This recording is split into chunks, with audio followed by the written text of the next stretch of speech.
இந்திராபுர கிராமத்தில் நடுத்தர குடும்பத்தில் தங்கு பாங்கு என்ற இரு தம்பதியர் தங்கள் மகன் மற்றும் மகளோடும் இந்திராபுர கிராமத்தில் விவசாயம் செஞ்சுட்டு வாழ்ந்துட்டு வந்தாங்க. தங்கு ஒரு புத்திசாலி, ஆனாலும் இறக்க குணம் படைச்சவன். ஆனால் பாங்குவோ ஒரு கடும் சுயநலவாதி. அவனுக்கு உதவி செய்கிறதே பிடிக்காது. இப்படி விளைவிக்கிற அரிசியில் பாதி மற்றவங்களுக்கு இனாமா கொடுத்தா நாம எப்படி சம்பாதிக்கிறது? வாழ்றது சாப்பிட்றது, சாப்பிட்றது வாழ்றதுக்கு. இப்படி இல்லாதப்பட்டவங்களுக்கு கொடுத்தா நமக்கு தான் புண்ணியம். அப்போ நாம எப்படி வாழ்றது? இப்படித்தான் தங்கு வேலை செய்து கொண்டிருக்கும் பொழுது வயதான மூதாட்டி வந்தாள். ஐயா, நான் வெகு தொலைவில் இருந்து வருகிறேன். எனக்கு 2 மகன்கள் உள்ளனர்.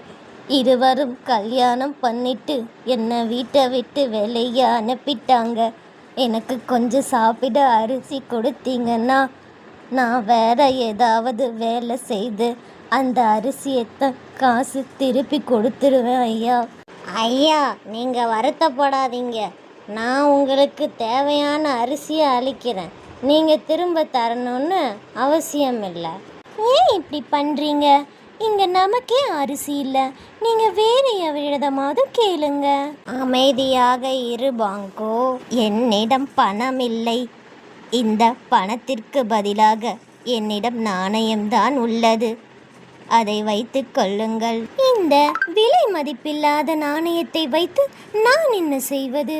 அந்த நாணயத்தை நீங்களே வைத்து கொள்ளுங்கள் ஐயா. பரவாயில்லை ஐயா, என்னால் சும்மா அரிசியை பெற முடியாது.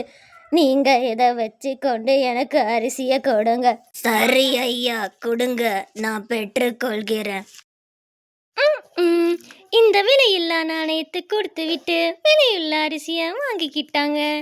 இன்னமும் பண்ணுங்க.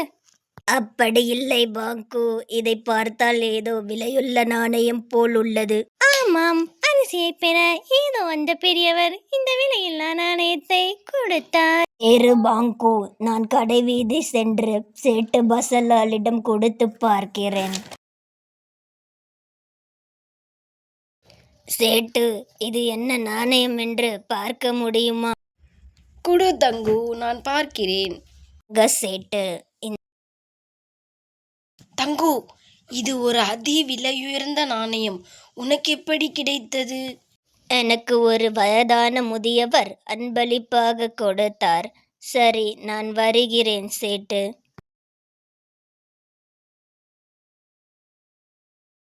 பாங்கு பாங்கு பாங்கு பாங்கு. ஏன் இப்படி கத்துறீங்க? என்ன சொல்லுங்க. நீ அந்த நாணயத்தை விலையில்லா செல்லா காசு என்று கூறினாயே, அதற்கென்ன? ஆமாம், நான் சேட்டுக்கிட்ட கொடுத்தேன். இது விலையுயர்ந்த அதிக விலை செல்லக்கூடிய நாணயம் என்று கூறினார். உண்மையாதான் சொல்லுறீங்களா? ஆமாம். இப்போ புரிகிறதா? மற்றவர்களுக்கு உதவி செய்தால் நமக்கு நல்லது தான் நடக்கும் பாங்கு. மன்னித்து விடுங்கள், நான் எண்ணியது மிகவும் தவறு. மேலும் இந்த மாதிரி நல்ல நல்ல கதைகளை அறிய கினிசா சேனலை சப்ஸ்கிரைப் பண்ணுங்கள்.